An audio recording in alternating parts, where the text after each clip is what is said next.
This movie should not have been released on Netflix. This should have been released on the big screen in IMAX.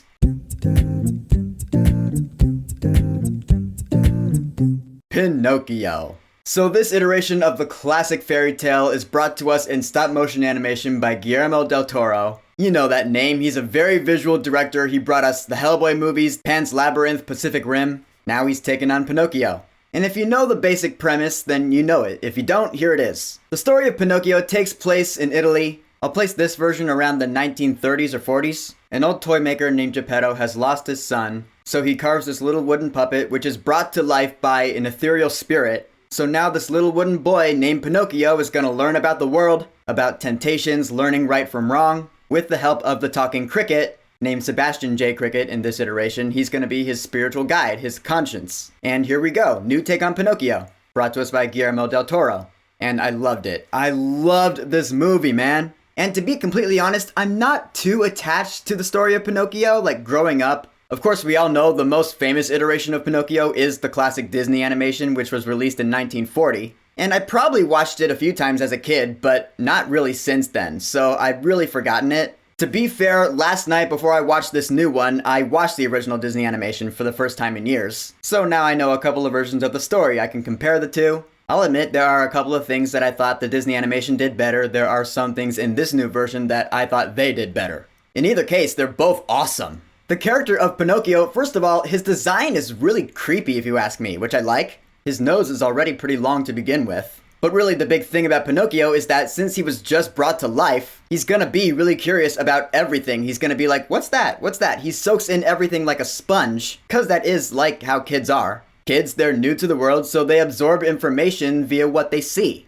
and what they experience. Pinocchio is the most extreme version of that. Sometimes not for the better. Geppetto tells him to go to school. What happens instead? He's lured by temptation to become an actor. He doesn't know any better. He doesn't know that that's the wrong choice, even though the cricket's trying to convince him that. Which I will say, the cricket, he's voiced by Ewan McGregor in this movie. I loved him. I thought he was great. He has a lot of really funny moments that landed with me. The humor in this movie was all so well timed, and I felt a lot of it was thanks to him. Some funny bits with him had me laughing out loud, and I just love this cricket as a character. He's well-spoken, he's experienced, he just wants what's best for Pinocchio and Geppetto. Which Geppetto in this movie is voiced by David Bradley, aka Filch from Harry Potter, aka Walder Frey from Game of Thrones. You really feel bad for him in this movie. Cause he lost his son during a war. His son was pretty young when he died. The movie does a really good job at building up that grief. So when he gets a second chance at having a son with Pinocchio, the relationship between the two of them is actually done really well. It's handled very maturely. It's not just gonna be like, oh, alright, you're my new son now.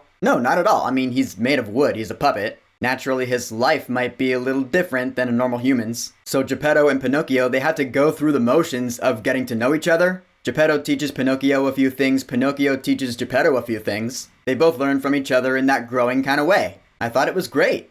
Now, if we're comparing this version to the 1940 Disney animation, since it is the most well-known iteration of the story, I don't know if that's quite fair, but then again, they are both adaptations of the same story, so maybe it is. In any case, I'm gonna do it. Because it's not like this version follows the Disney version verbatim. It's a remake of the classic fairy tale, which was written in the 1800s. Disney made some big changes from it, and so does this version. I did some research into the original story. It's really different from any iteration I've seen. I won't dive into that, I'll just stick to the original Disney version, which had, Honest John, Pleasure Island, Monstro. This new version has parallels to those things, they're just not those things by name. Like, I'll say, when it came to the Pleasure Island segment of this movie, I thought the Disney animation did it better. Because they were turning kids into donkeys in that movie. That was horrifying. Surprisingly so, I was like, oh my god, that's scary as hell. It was scarring. In this version, they do something different, and it didn't have the same impact. I get what they were going for, and it worked for this version of the movie.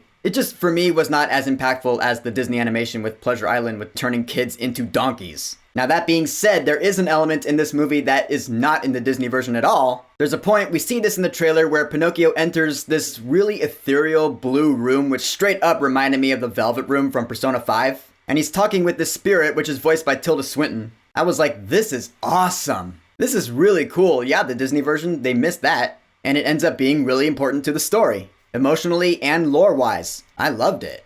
Which will lead me to my next point. This is a beautiful movie. I mean, of course, this being Guillermo del Toro, he's a very visual director. And this being stop motion, match made in heaven, the visuals in this movie are either very beautiful or scary as all hell. There's some imagery in this movie that will scare little kids, which in this case, I think that's just great.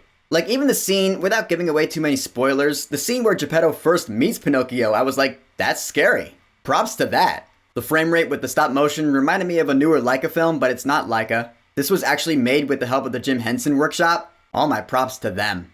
Last point I gotta touch on, did you know this movie's a musical? Yeah, characters break out into song in this movie. And the songs, they're all great. In fact, the whole soundtrack is great. I might actually get it. The songs are really well written, they're emotional, and man, that Ewan McGregor can sing. In the end, Guillermo del Toro's Pinocchio is probably gonna end up on my list of the top 10 movies of 2022. I love the characters, I love how well the story was done. All the emotion was there, the music was great. You feel for Geppetto, you feel for Pinocchio, you feel for the cricket. The lore, the animation, it engrossed me. This might be the most immersive stop-motion animated movie I've seen since Kubo and the Two Strings, which is saying a lot. I highly recommend watching this movie, and I can't wait to watch it again. So, Guillermo del Toro's Pinocchio, have you watched it yet? What are your thoughts on it? What are your thoughts on it compared to other iterations of the story? Whatever you think, go ahead and leave a comment. And of course, thank you for subscribing. Peace!